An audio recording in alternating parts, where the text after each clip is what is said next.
In the days of Shadrach, Meshach, and Abednego, they were thrown in the furnace for not worshiping a statue. When they played the music, they did not bow down. And they didn't know what their fate would be, but they were willing to go in that furnace and still trust God, not knowing what the outcome would be, but knowing that they could be delivered by God.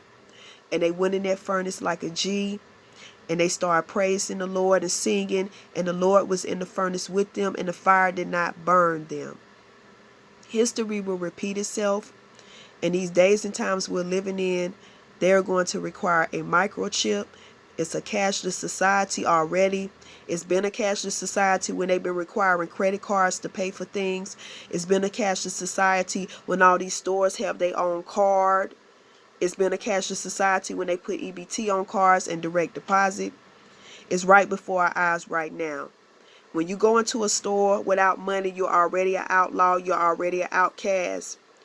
Money was created to replace gold, and it was to replace and divide people up into class and status as a way to control, as a way to change people's state of mind to feel more arrogant and more puffed up and more vain.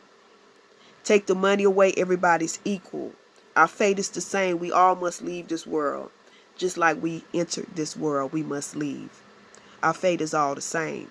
But money makes people think their lives are different. The poor are not able to afford all of the devices that they use to spy on us. The rich are. The rich are abundant in the things that are supposed to be free to us anyway. Because before the fall of man and woman in the garden, everything was free anyway. And so all they did was put a price tag on what should have been already available to us anyway. And so the mark of the beast is about them dangling in front of us all the things of the world and seeing if we're going to surrender to keep getting that money, to keep going to the stores, to keep going to our favorite restaurants, to keep getting all the things that we want and need.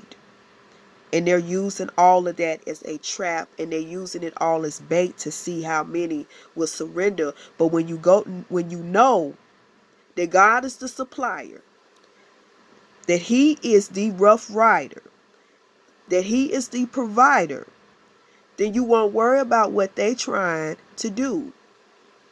Because what are you going to do when everything is made to be on a chip? They already got the machines ready. They got the vending machines ready.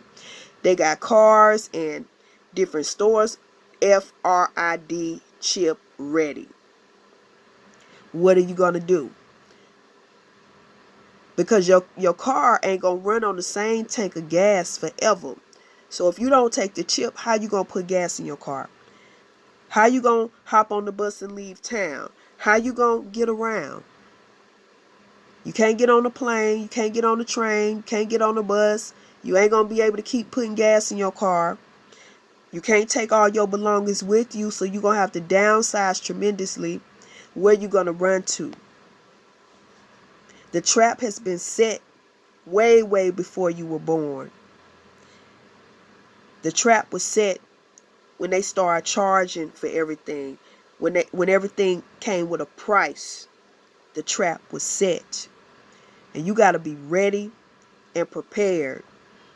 Because these cameras ain't for us to smile and entertain in front of. These cameras was made for such a time as this, so that they can record us and put them everywhere worldwide, so nothing is private. That they got the satellites beaming down with cameras looking at everywhere we go. They got the clothing with tracking devices already made into it. They want the grip on the food and on the resources. So how are you going to eat? Where are you going to sleep? How are you going to get away? It's real up in the battlefield.